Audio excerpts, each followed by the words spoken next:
ଏକ ଛୋଟ ଗାଁରେ ଜଣେ ମା ଏବଂ ତାଙ୍କ ସାନ ପୁଅ ଟିମି ରହୁଥିଲେ।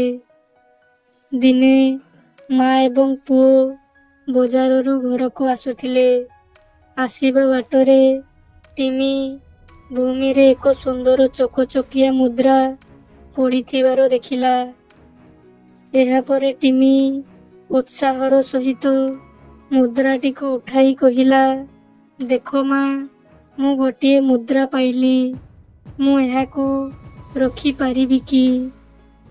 ତା ମା ହସି ହସି ଉତ୍ତର ଦେଲେ, ଚାଲ ପ୍ରଥମେ ଲୋକଙ୍କୁ ପଚାରି ଦେଖିବା, ଜାଣିବା ପାଇଁ ପ୍ରୟାସ କରିବା ପ୍ରକୃତରେ ଏହା କାହାର। ସଚ୍ଚୋଟ ଏବଂ ନ୍ୟାୟପୂର୍ଣ୍ଣ ହେବା ଜରୁରୀ ଅଟେ।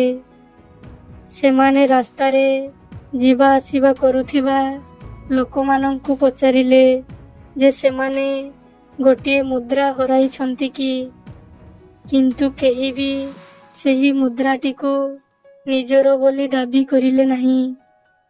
ଶେଷରେ ସେମାନେ ଏକ ବୁଢ଼ୀ ମହିଳାଙ୍କୁ ଏକ ଘର ବାରଣ୍ଡାରେ ଚିନ୍ତିତ ହୋଇ ବସିଥିବାର ଦେଖିଲେ। ଟିମିର ମା ବୁଢ଼ୀ ମହିଳାଙ୍କୁ ପଚାରିଲେ ଯେ ଆପଣ କିଛି ହରାଇଛନ୍ତି କି?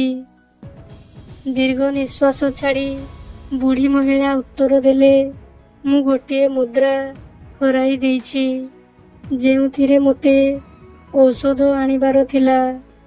ଏହା ଶୁଣି ଟିମିର ମା ଟିମିକୁ ମୁଦ୍ରାଟିକୁ ବୁଢ଼ୀ ମହିଳାଙ୍କୁ ଦେବାକୁ କହିଲେ ଏବଂ ବୁଢ଼ୀ ମହିଳାଙ୍କୁ କହିଲେ, ଆମେ ବଜାରରୁ ଘରକୁ ଆସୁଥିବା ବାଟରେ ଆମକୁ ଏହି ମୁଦ୍ରାଟି ବାଟରେ ପଡ଼ିଥିବାର ମିଳିଲା। ଟିମି ଗର୍ବର ସହିତ ମୁଦ୍ରାଟିକୁ ବୁଢ଼ୀ ମହିଳାଙ୍କୁ ଫେରାଇ ଦେଲା।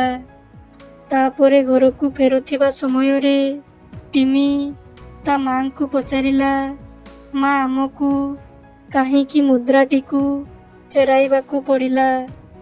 ତା ମା କୋମଳ ସ୍ୱରରେ ଉତ୍ତର ଦେଲେ, ସଚ୍ଚୋଟତା ଏବଂ ଦୟା ହେଉଛି ସବୁଠାରୁ ବଡ଼ ଧନ, ଯାହାକୁ ଆମେ ଅନ୍ୟମାନଙ୍କ ସହିତ ବାଣ୍ଟି ପାରିବା। ମନେ ରଖ ଟିମି, ସଠିକ୍ କାର୍ଯ୍ୟ କରିବା ଦ୍ୱାରା ହୃଦୟକୁ ସର୍ବଦା ଆନନ୍ଦ ମିଳିଥାଏ ଏବଂ ଅନ୍ୟମାନଙ୍କୁ ମଧ୍ୟ ସାହାଯ୍ୟ କରିଥାଏ।